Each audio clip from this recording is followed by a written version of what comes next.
कल हमने किया था ऑर्डर ऑफ रिएक्शन में zero order, first order, second order, third order. तो जीरो ऑर्डर का मतलब क्या होता है? जीरो ऑर्डर रिएक्शन मतलब होता है कि जिसमें अल्फा और बीटा क्या होगा, जीरो आएगा यानी पावर जीरो हो जाएगी। यानी जो रेट ऑफ रिएक्शन है वो कंसंट्रेशन पे डिपेंड नहीं करता। फर्स्ट ऑर्डर में क्या था? फर्स्ट ऑर्डर में था कि जो रेट ऑफ रिएक्शन है वो एक मॉलिक्यूल पे डिपेंड करेगा, कंसंट्रेशन ऑफ वन मॉलिक्यूल। इसका मतलब अल्फा प्लस बीटा करके वन आना चाहिए, जितना पावर है वो वन आनी चाहिए। जैसे मैंने कहा आर इज इक्वल टू के ए की पावर वन, तो ये फर्स्ट ऑर्डर में आएगा। फिर ऐसी था सेकंड ऑर्डर रिएक्शन। सेकंड का मतलब होता है जो रेट ऑफ रिएक्शन होगा ये डिपेंड करेगा कंसंट्रेशन ऑफ टू मॉलिक्यूल। इसे कहेंगे सेकंड ऑर्डर रिएक्शन, यानी अल्फा प्लस बीटा की वैल्यू हो जाएगी 2, यानी जो पावर होगा आपका वो कितना आएगा, 2 आएगा, ए की पावर 2। या फिर ऐसा भी हो सकता है कि ये हो जाएगा ए की पावर 1 और बी की पावर 1, तो 1 + 1 2, यानी ओवरऑल पावर का सम 2 आना चाहिए। ऐसे अगर थर्ड ऑर्डर रिएक्शन होगा, जो थर्ड ऑर्डर रिएक्शन होता है इसका मतलब जो रेट ऑफ रिएक्शन होता है वो डिपेंड करता है कंसंट्रेशन ऑफ 3 मॉलिक्यूल पे, 3 मॉलिक्यूल। इसे कहेंगे थर्ड ऑर्डर रिएक्शन, यानी जो अल्फा और बीटा का ऐड होगा वो 3 आएगा। तो जैसे R इज इक्वल टू के ए की पावर या तो डायरेक्ट 3 हो जाए, या फिर के ए की पावर 2 हो, बी की पावर 1 हो, या अगर कोई तीन चीज है तो तीनों का 1 1 हो।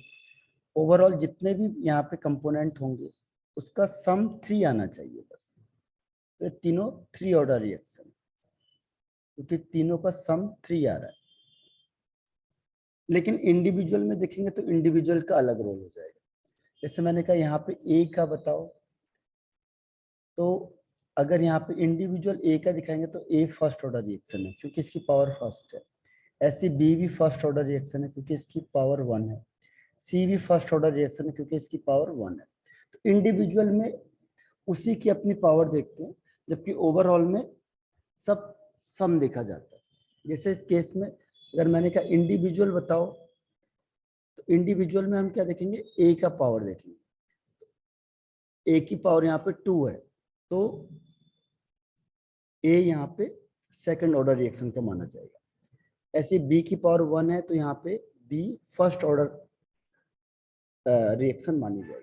लेकिन दोनों का सम कितना है, 3 है, इसलिए ओवरऑल थर्ड ऑर्डर रिएक्शन मानी जाएगी। और यहाँ पे ए की पावर 3 है, यानी ए भी 3 ऑर्डर और ओवरऑल भी 3 ऑर्डर माना जाएगा। ठीक है, तो ये आपका ऑर्डर ऑफ रिएक्शन है। ऑर्डर मतलब कितने मॉलिक्यूल रेट ऑफ रिएक्शन को डिटरमाइन कर रहे हैं, उसी कंसंट्रेशन। समझ में आ गया ये?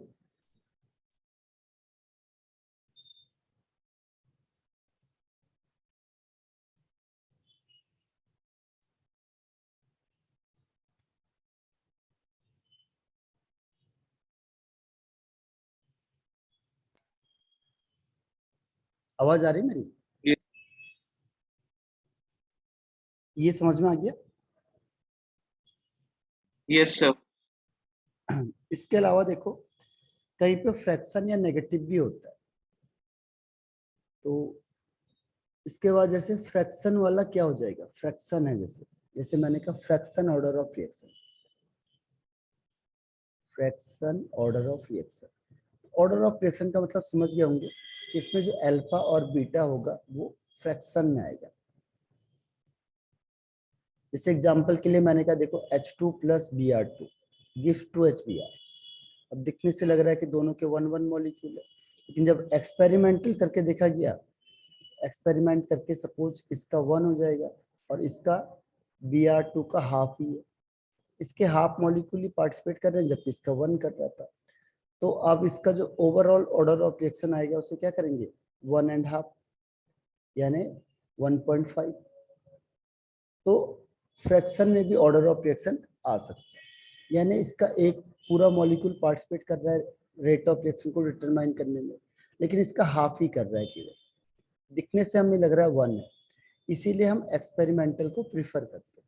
कि एक्सपेरिमेंटली ये कितना डिटरमाइन कर रहा है। एक्सपेरिमेंटली देखा गया कि ये तो हाफ ही मॉलिक्यूल इसके कर रहे हैं, यानी ये केवल 50% ही एफर्ट कर रहा है, जबकि ये 100% एफर्ट कर रहा है। ठीक है, तो हम लोग प्रीफर किसको देते हैं, एक्सपेरिमेंट को। तो हम यहाँ पे रेट लॉ को फॉलो करते हैं। तो रेट लॉ कहता है कि ए का 100% यानी 1 मॉलिक्यूल पार्टिसिपेट कर रहा है, लेकिन बी आर का केवल हाफ यानी 50% ही रेट ऑफ रिएक्शन को डिटरमाइन कर रहा है। इसीलिए जो ऑर्डर ऑफ रिएक्शन है कितना हो जाएगा, 1.5 हो जाएगा। तो फ्रैक्शन में भी ऑर्डर ऑफ रिएक्शन आ सकता है। ठीक है, इसके अलावा नेगेटिव में भी आ सकता है order of reaction, negative order of reaction भी हो सकता है। नेगेटिव ऑर्डर ऑफ रिएक्शन में जैसे मैंने कहा R इज इक्वल टू के ए की पावर 2 बी की पावर -1। ओवरऑल तो देखो प्लस नहीं आएगा, ओवरऑल तो नेगेटिव नहीं हो सकता, लेकिन इंडिविजुअल जैसे ए की पावर 2 है, यानी ए तो आपका सेकंड ऑर्डर रिएक्शन हो गया, ए तो सेकंड ऑर्डर रिएक्शन है, लेकिन जो बी है वो -1 है, यानी नेगेटिव ऑर्डर ऑफ रिएक्शन है, लेकिन दोनों का सम करेंगे तो प्लस में आएगा, दोनों का सम आएगा ये फर्स्ट, हाँ दोनों का सम फर्स्ट ऑर्डर रिएक्शन आना चाहिए। इसीलिए नेगेटिव इंडिविजुअल के बेस में देखा जाता है, बस ओवरऑल नहीं होता नेगेटिव, इंडिविजुअल। हाँ, तो ये आपका हो गया ऑर्डर ऑफ रिएक्शन कंप्लीट। समझ में आ गया पूरा, इसे लिख लेना आप, फ्रैक्शन ऑर्डर ऑफ रिएक्शन यानी जो रेट ऑफ रिएक्शन है वो डिटरमाइन करेगा फ्रैक्शनल कंसंट्रेशन ऑफ मॉलिक्यूल पे। अल्फा प्लस बीटा हो जाएगा फ्रैक्शन में। एग्जांपल के लिए आपको है, अभी आपके बुक में जो पहला क्वेश्चन है उसमें भी फ्रैक्शन वाले कई मिलेंगे आपको। एनसीईआरटी का फर्स्ट क्वेश्चन जो है वो इसी के बेस पे।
Yes sir, done. अब देखो ये तो हो गया ऑर्डर ऑफ रिएक्शन का। तो ऑर्डर ऑफ रिएक्शन पहचान लोगे देखते ही कौन सा ऑर्डर ऑफ रिएक्शन है।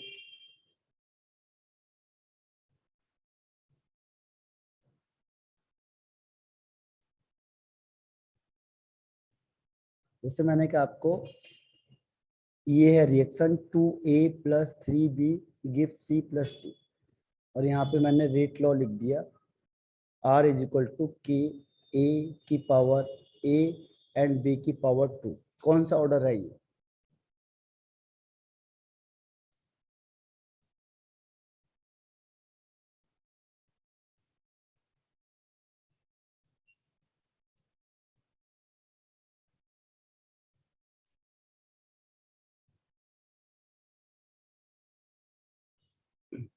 बताओ ये ऑर्डर ऑफ रिएक्शन कौन सा होगा।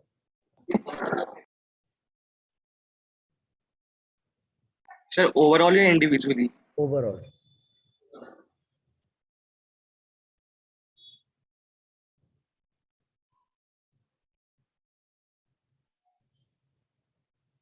सर पॉजिटिव होगा। नहीं, अल्फा प्लस बीटा पावर का सम कर दो ना। यहाँ पे ए की कितनी पावर है 1, बी की कितनी पावर है 2, इन यस सर। दोनों को सम कर दो। 1 + 2 कितना हो जाएगा 3। सर 3 थर्ड ऑर्डर रिएक्शन होगा। ये थर्ड ऑर्डर रिएक्शन। जब भी ऑर्डर ऑफ रिएक्शन ओके होगा सर। तो ओवरऑल पूछा जाता है आपसे। ऐसे मैंने यहाँ पे कहा 2a + 5b gives 2c + 4d है, और यहाँ पे आपको रेट लॉ लिख दिया है R = K A ½ B 2। कितना आएगा ऑर्डर ऑफ रिएक्शन?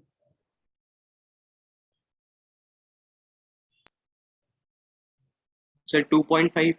हाँ 2.5। इसे हाफ प्लस केवल पावर का सम करना है बस, बाकी हमें उससे कोई मतलब नहीं है। यस। हमें केवल पावर देखो, उसको सम कर दो। ऐसे मैंने कहा यहाँ पे 3a + 2b गिव्स 2c। यहाँ पे जो रेट लॉ है ये आपको दे दिया R = कि a की पावर a एंड b की पावर हाफ। कितना होगा इसका ऑर्डर ऑफ रिएक्शन?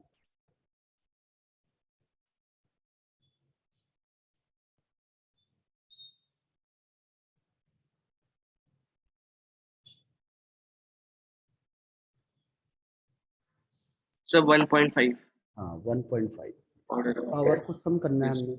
ठीक है, तो इसकी पावर हो गई 1 जिसमें कुछ नहीं लिखा होता है, और इसकी पावर हो गई हाफ, तो 1.5 यानी 1.5। ठीक है, इंडिविजुअल में देखेंगे तो ए का ऑर्डर हो जाएगा फर्स्ट ऑर्डर, और बी का ऑर्डर हो जाएगा हाफ ऑर्डर।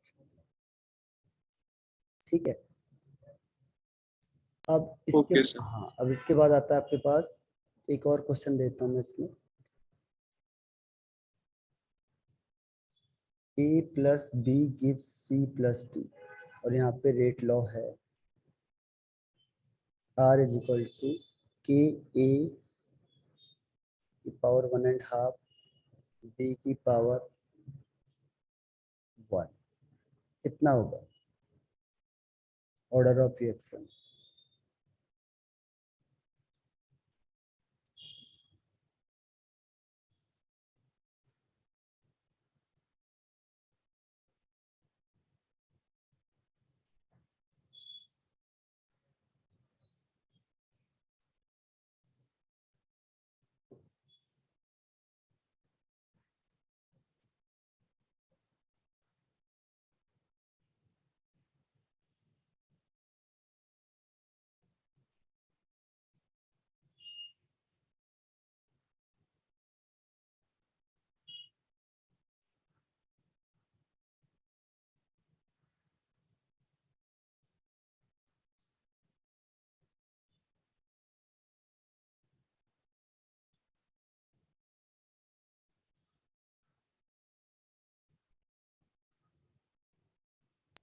सर ये ए पे कौन सी पावर है?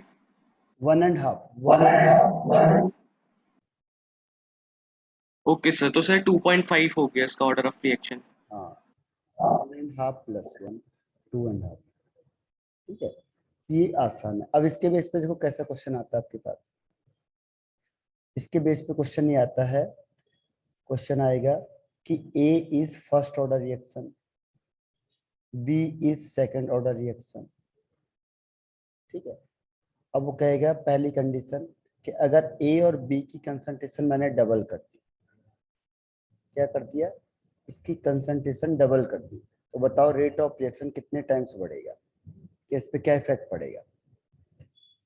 दूसरा इसी में कह देगा वो कि जो A है आप B है आपका, B पॉइंट है कि जो B है इसी को हमने डबल किया बस, तो रेट ऑफ रिएक्शन में क्या इफेक्ट पड़ेगा।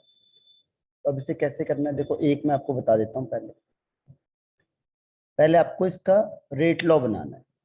ठीक है, रेट लॉ कैसे बनेगा? रेट लॉ बनता है, आपको बताया था R = K। अब देखो A है फर्स्ट ऑर्डर तो A की पावर 1 हो गई, B है सेकंड ऑर्डर तो B की पावर 2 हो जाएगी। इंडिविजुअल में ध्यान रखना है, ये इंडिविजुअल दिया हुआ है तो इंडिविजुअल में A का पावर 1 B की पावर 2। अब सपोज A की इनिशियल कंसंट्रेशन A है और B की स्मॉल b है, तो ये पहली सिचुएशन हो जाएगी K = R = K A B²। ठीक है, ये क्वेश्चन फर्स्ट हो गया। अब देखो ये फर्स्ट पॉइंट अप्लाई करना है आपने, पहला वाला ए वाला। ए क्या कहता है कि अगर हमने कंसंट्रेशन क्या कर दिया, डबल कर दिया, ए और बी की कंसंट्रेशन डबल कर दी, तो पहले ए की कंसंट्रेशन थी स्मॉल ए, बी की थी स्मॉल बी, अब हमने इसको डबल कर दिया, यानी ए कितना हो जाएगा 2a और बी कितना हो जाएगा 2b। ठीक है, अब इसको यहाँ रख दो तो क्या आ जाएगा, r इज इक्वल टू के, ए की जगह पे हमने क्या लिख दिया 2a की पावर 1, बी की जगह पे क्या लिख देंगे 2b की पावर 2। अब कितना आंसर आएगा देखो, k into 2a into 2b into 2b, है ना। तो 2 टू जा 4 और 4 टू जा 8, यस सर।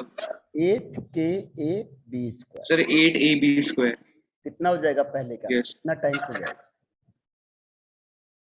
Sir 8 times. हाँ तो आंसर हो जाएगा इसका 8 टाइम्स। आगे समझ में, 8 टाइम्स। Yes sir. जो रेट ऑफ रिएक्शन होगा बिकम्स 8 टाइम्स। कर लोगे आप इसे, ये हाँ इसे लिख लो पहले। इसमें एनसीईआरटी के क्वेश्चंस हैं, वहां पे ये है, उससे आप ट्राई करना, फिर मैं आपको क्वेश्चन नंबर बता दूंगा। सर सेकंड वाले का 4k ab² होगा। हाँ तो कितने टाइम्स हो जाएगा, सर 4 टाइम्स। हाँ 4 टाइम्स, सही आंसर।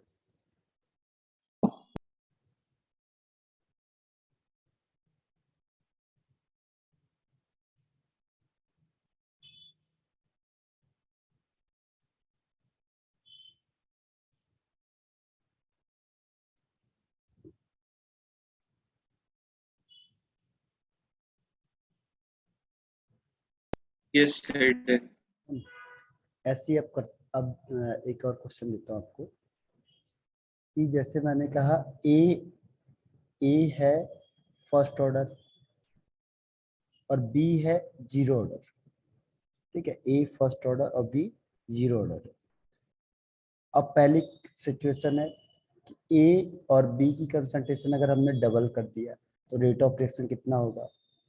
दूसरी सिचुएशन है कि ए को हमने 3 टाइम्स कर दिया तो रेट ऑफ रिएक्शन में क्या इफेक्ट पड़ेगा, इसे करना है।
Sir 2k ab। कितने टाइम्स हो जाएगा पहले वाले में, सर 2 टाइम्स होगा। 2 टाइम्स, और सेकंड वाले में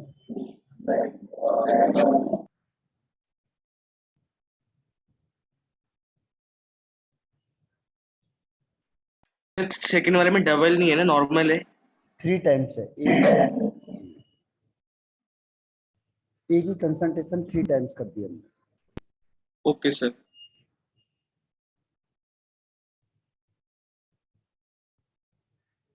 सर 3 टाइम्स हो जाएगा। हाँ 3 टाइम्स। तो इसी तरीके से करने पड़ेंगे आपको क्वेश्चंस। इसमें आपके एनसीईआरटी में है 4.5 और एक मिनट का 2 क्वेश्चन इसमें दिए हुए हैं आपको। एनसीईआरटी का एक है 4.6 और 4.9 जो वो इसी बेस पे है क्वेश्चन सेम 4.6 एंड 4.9। ठीक है, ऐसे करना है आपने। और जो क्वेश्चन नंबर 1 है जो अभी मैं आपको बता रहा हूँ वही है आपका यानी ऑर्डर ऑफ रिएक्शन निकालने के लिए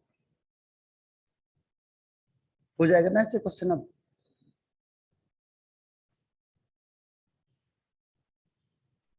यस सर। अब देखो, अब नेक्स्ट टॉपिक स्टार्ट करते हैं। नेक्स्ट टॉपिक है आपका कि यूनिट निकालना हमने, यूनिट ऑफ के की यूनिट निकालनी है हमने for different order of reaction, for different order of reaction. ठीक है, different of order of reaction के लिए के की यूनिट क्या होगी। हमने कहा था ना रेट कांस्टेंट होता है जो, इसकी यूनिट डिफरेंट होती है डिफरेंट ऑर्डर ऑफ रिएक्शन करने की।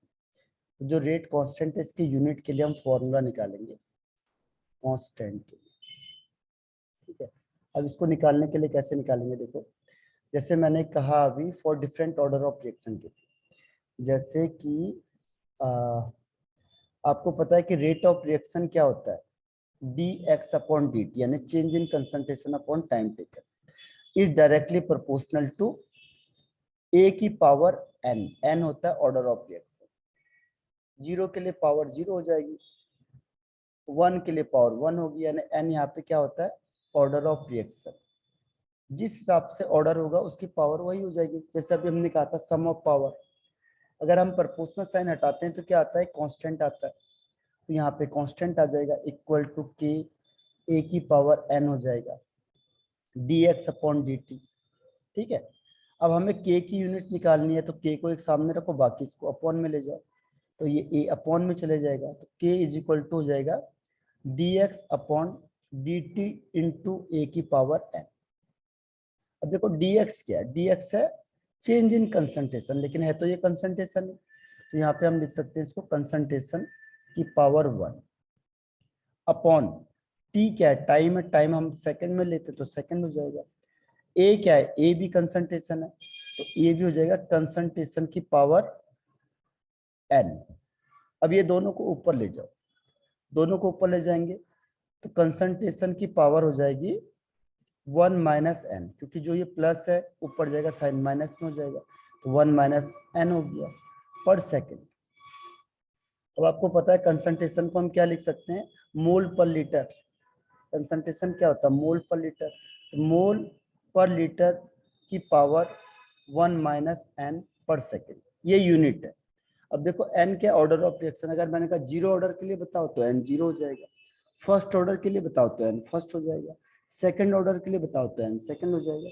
यानी जैसे जैसे आप एन को चेंज करोगे यूनिट क्या होती जाएगी, चेंज होती जाएगी। तो आपको फाइनल इक्वेशन ये याद रखनी है। समझ में आया कैसे आया?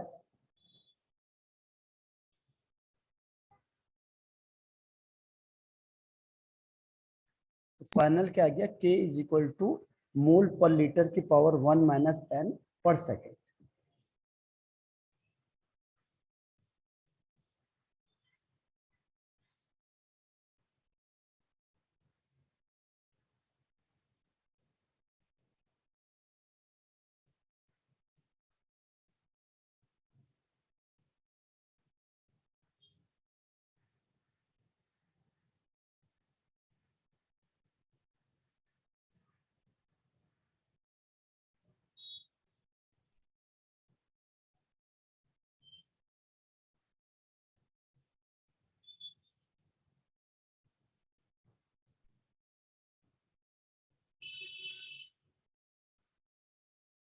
Yes sir. हो गया, समझ में आ गया कैसे आया? सर एक बार वापस समझा दो, ये कंसंट्रेशन वाला पार्ट कैसे आया इसमें? देखो रेट क्या होता है, रेट का मतलब क्या है, डिफाइन क्या होती है रेट की, रेट ऑफ रिएक्शन होता है क्या, रेट ऑफ रिएक्शन क्या होता है, चेंज इन कंसंट्रेशन, तो ये कंसंट्रेशन होगी ना dx। Yes sir. हाँ तो dx हो गया चेंज इन कंसंट्रेशन, तो हम कंसंट्रेशन तो लिखेंगे ऊपर, और टाइम के लिए सेकंड लिखेंगे। तो कंसंट्रेशन ये आ गया, क्योंकि रेट का ओके मतलब ही सर। क्या हुआ, change in concentration upon time. Yes sir. तो कंसंट्रेशन तो ऊपर लिखना ही पड़ेगा ना, कंसंट्रेशन का मतलब मोल पर लीटर, ओके सर। और ये डायरेक्टली प्रोपोर्शनल होता है कंसंट्रेशन ऑफ ए का, होता है लॉ, वो लॉ ऑफ मास एक्शन के अकॉर्डिंग। तो ये भी ए भी कंसंट्रेशन है और ये एक्स भी कंसंट्रेशन है।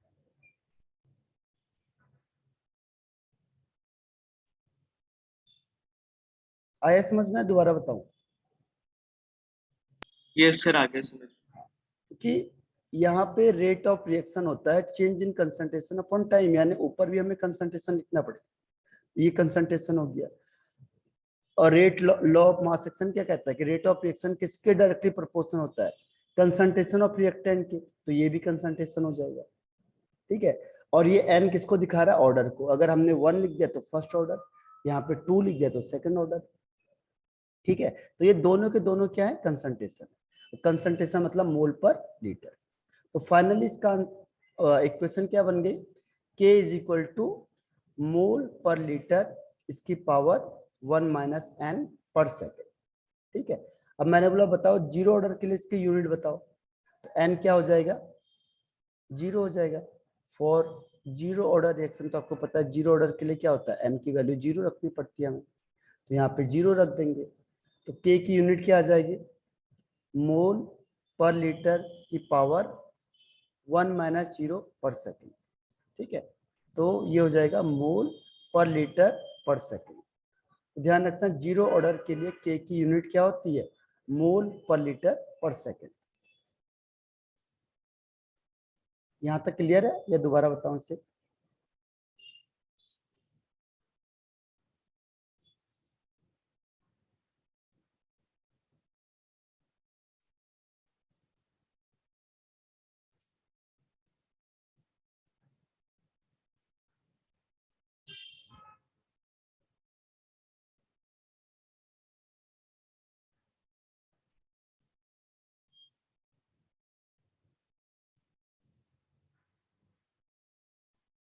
Yes sir, done. डन। अब ऐसे ही फर्स्ट ऑर्डर के लिए निकालना हमने, तो फर्स्ट ऑर्डर के लिए कैसे होगा, एन इज इक्वल टू 1 हो जाएगा। अगर मैंने कहा फर्स्ट ऑर्डर के लिए निकालो, तो फॉर फर्स्ट ऑर्डर,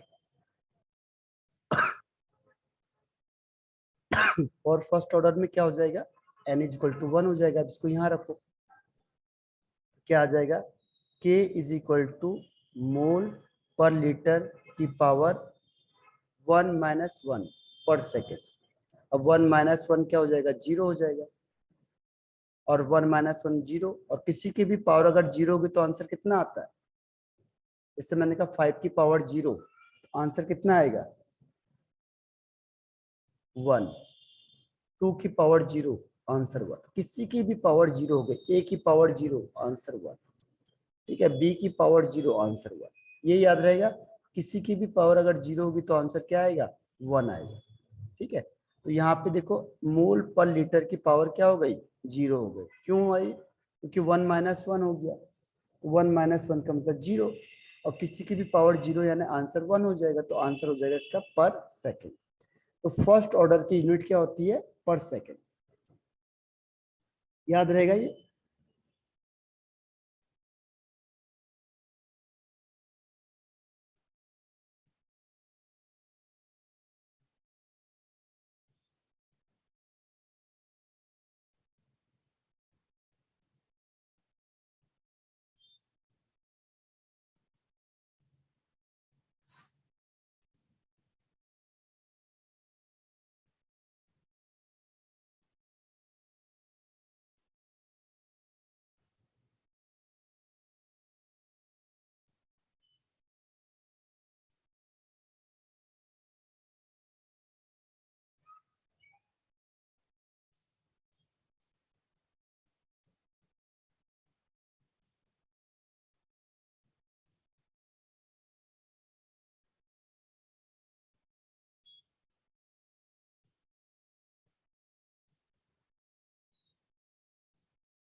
ये हुआ लिखा,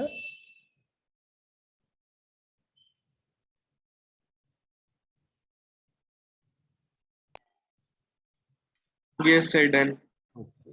ऐसे देखो सेकंड और थर्ड ऑर्डर का निकालते हैं। अगर मैंने कहा फॉर सेकंड ऑर्डर रिएक्शन तो n इज इक्वल टू 2 हो जाएगा। फॉर सेकंड ऑर्डर रिएक्शन तो n इज इक्वल टू 2 हो गया। तो इसमें k इज इक्वल टू हो जाएगा मोल पर लीटर इसकी पावर 1 माइनस 2 पर सेकेंड। अब 1 माइनस 2 का मतलब -1 हो जाएगा। तो मोल पर लीटर इसकी पावर -1। अब -1 से मल्टीप्लाई करेंगे अंदर, तो यहाँ पे 1 है, 1 इंटू -1 का हो जाएगा -1। मोल -1, लीटर में -1 पहले से माइनस इंटू माइनस का प्लस हो जाएगा। तो मोल इनवर्स लीटर पर सेकेंड, या कई बार बुक में ऐसे लिख लेता लीटर पर मोल पर सेकेंड। ऐसी सेम कॉन्सेप्ट अप्लाई होगा फॉर थर्ड ऑर्डर रिएक्शन के लिए। तो अगर हमने किया फॉर थर्ड ऑर्डर रिएक्शन, क्योंकि फर्स्ट सेकंड थर्ड ज्यादा पूछ लेता है, 0 फर्स्ट सेकंड थर्ड, यहाँ पे कितना हो जाएगा, n इज इक्वल टू 3 हो जाएगा। फिर इसे रखो k इज इक्वल टू मोल पर लीटर इसकी पावर 1 माइनस 3 पर सेकेंड। फिर ये हो जाएगा मोल पर लीटर इसकी पावर -2 पर सेकेंड। अब -2 को अंदर मल्टीप्लाई करेंगे तो मोल की पावर -2 लीटर का स्क्वायर पर सेकेंड। ठीक है, तो ये थर्ड ऑर्डर के लिए। ऐसे किसी के लिए भी निकाल सकते हैं, हाफ के लिए निकाल सकते हैं, तो n को हाफ रख लो।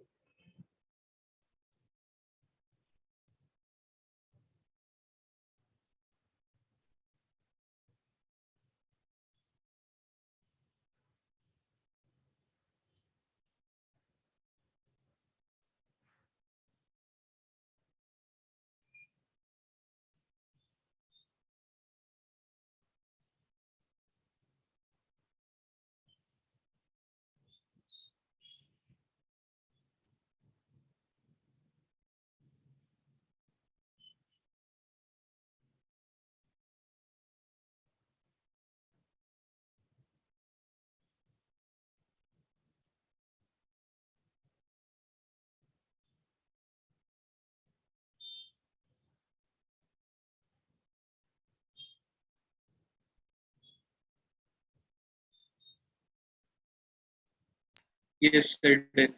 डन। तो ऑर्डर ऑफ रिएक्शन के बेस पे हम कर सकते हैं। तो ये आ गया ना समझ में आपको?